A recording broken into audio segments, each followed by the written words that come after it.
Buenos días, estamos con el doctor Humberto Castillo. Él es director del Instituto de Salud Mental del Ministerio de Salud. Gracias, Humberto, por darnos este tiempo. Bien, para iniciar nuestra conversación, nos gustaría que pudieras ayudarnos a comprender o a delimitar qué es esto de la salud mental, ¿no? La escuchamos o escuchamos hablar de ella, demandar estrategias de salud mental dentro de la salud pública, pero parece un objeto bastante diverso, ¿no? Es como una cajita de Pandora. Entonces, nos gustaría que nos ayudaras, ¿no? Nos ayudaras a delimitar de mejor manera qué es esto de salud mental.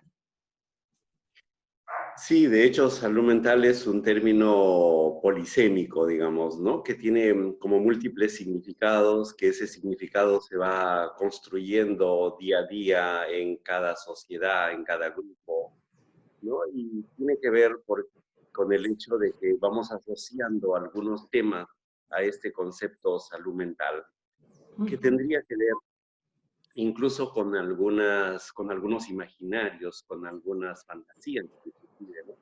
Con el hecho, por ejemplo, de pensar la salud mental como este estado ideal, donde todo funciona, donde las personas se sienten bien, donde las personas son bastante racionales, coherentes, donde todo se entiende, ¿no?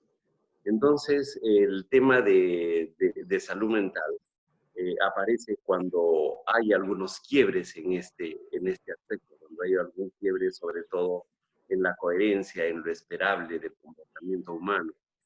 Es común ahora que pensemos en salud mental cuando hay problemas de este tipo. Por ejemplo, si una persona que supuestamente tiene una buena vida se suicida, entonces decimos, hay algo malo acá, algo está pasando en su mente, ¿no? Si una persona es violenta con una persona que quiere, con personas muy cercanas de su entorno, también decimos, acá hay un problema en la mente, ¿no? O cuando todos esperamos que todos estén cuidando, por ejemplo, protegiendo, y alguien tiene comportamientos erráticos, incomprensibles, eh, desadaptativos contra sí mismo, contra los otros, también pensamos ahí que hay un problema en la mente, ¿no?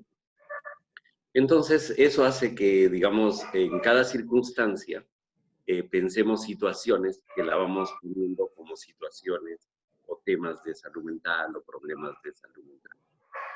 Esa es como la perspectiva más común, como vamos conceptualizando y construyendo este campo de la salud mental, ¿no? La otra perspectiva viene más bien de comprender al ser humano, pero comprender al ser humano como un ser vivo, ¿no? Como un ser vivo, como otros seres vivos, que está equipado de dispositivos para adaptarse, ¿no?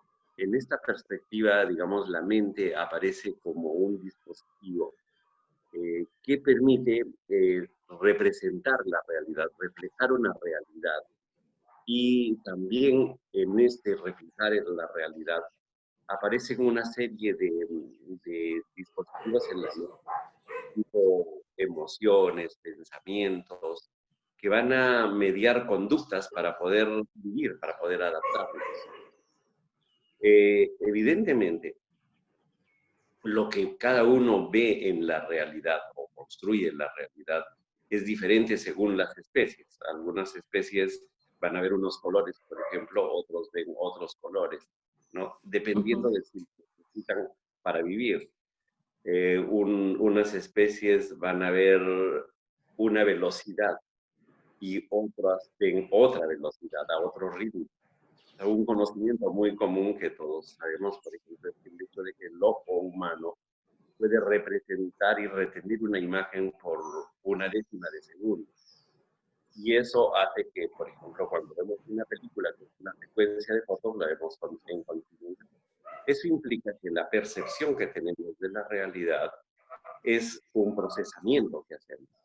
Ese procesador de la información y de la respuesta es la mente, ¿no? Entonces, por ejemplo, las personas podemos sentir temor.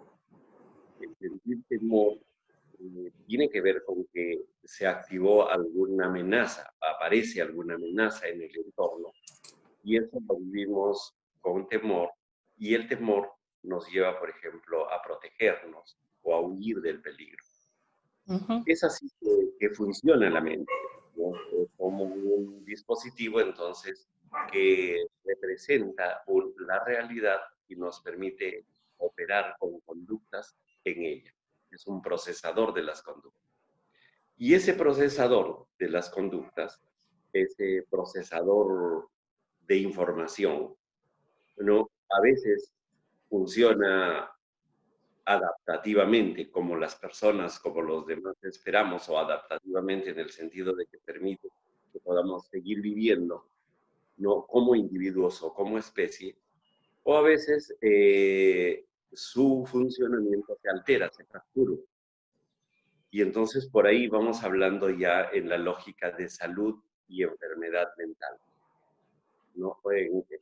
Como cualquier otro dispositivo con el que está equipado los seres vivos, se puede perturbar, alterar en su funcionamiento.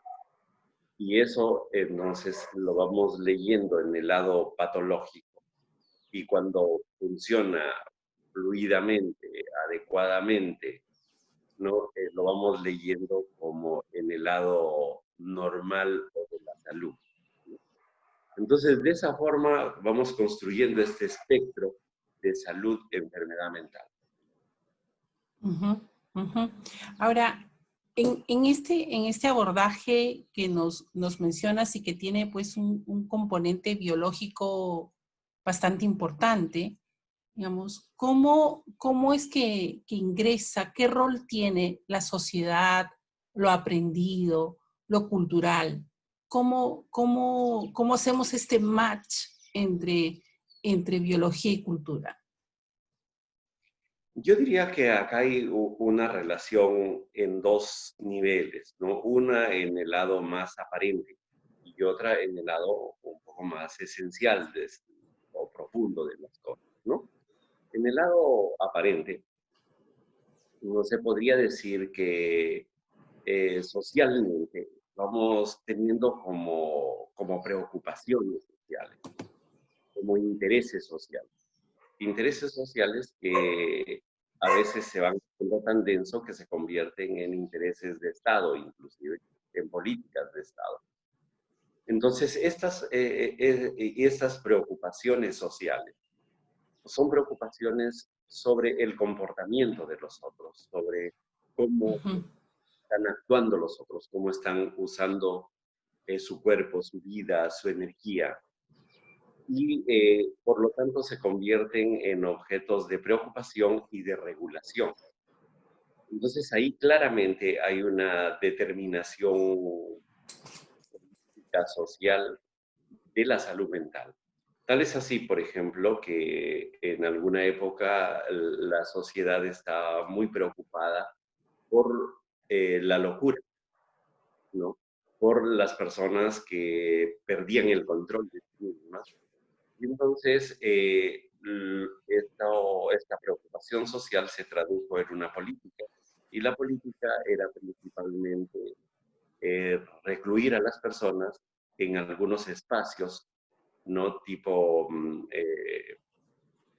manicomios, tipo hospitales psiquiátricos de esa época, ¿no? Y era una reclusión para sacarlos de la sociedad, pero para controlar también sus conductas perturbadoras o las conductas que la sociedad no admitía. Entonces, ahí podemos ver claramente una preocupación ujú, social, ¿no? Ahora, más bien, la preocupación en la modernidad, más bien tiene que ver, por ejemplo, con que las personas sean productivas, competitivas, y entonces, digamos, un buen ciudadano en una economía de mercado y en la modernidad es alguien que produce bien, consume bien. Entonces, una conducta que no produzca, reduzca la producción, reduzca el consumo, es una conducta que no está bien valorada en una sociedad de mercado. Y ahí, por ejemplo, tiene mucho sentido el tema, por ejemplo, de la depresión, ¿no? La depresión, con la depresión las personas bajan su productividad, bajan su consumo, y es una preocupación. Y entonces la salud mental se va desplazando a ese tipo de preocupación. Si, por ejemplo, en alguna sociedad se empezara a cuestionar, por ejemplo, el romance, el afecto, se considerara, por ejemplo, el amor como locura, locos de amor. Y entonces esta locura podría ser objeto de preocupación y de intervención. Y seguramente encontraríamos los mecanismos biológicos, inclusive como que median el enamoramiento, y tal vez encontraríamos algunos mecanismos para atenuarlo. Entonces, en ese sentido, o sea, tenemos como la política, la sociedad, ¿no? Se traduce incluso en encargos sociales, políticos, para los que trabajamos en salud mental, ¿no? Entonces, hay una relación directa, explícita, entre economía, sociedad, política y salud. Así. Sin embargo, yo también te comentaba, te decía, de que habría una relación un poco más oculta, Estructural. menos evidente. Y esta tiene que ver... Un poquito de problemas con el audio, no sé si puedes mejorar un poquito. Entonces, estábamos viendo un poquito esta relación un poco menos evidente entre lo social y lo biológico, entre lo social, digamos, y la salud mental, incluso en este sentido biológico de la salud mental, ¿no?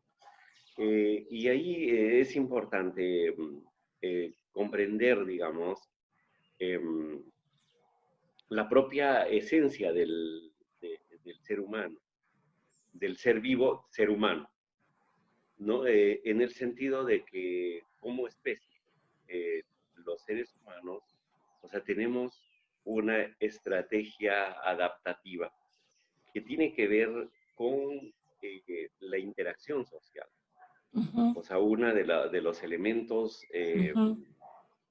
adaptativos sustantivos esenciales en el ser humano es la complementariedad.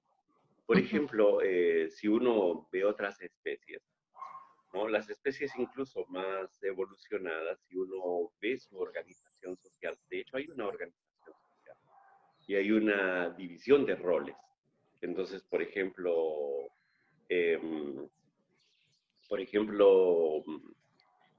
los felinos se organizan para cazar.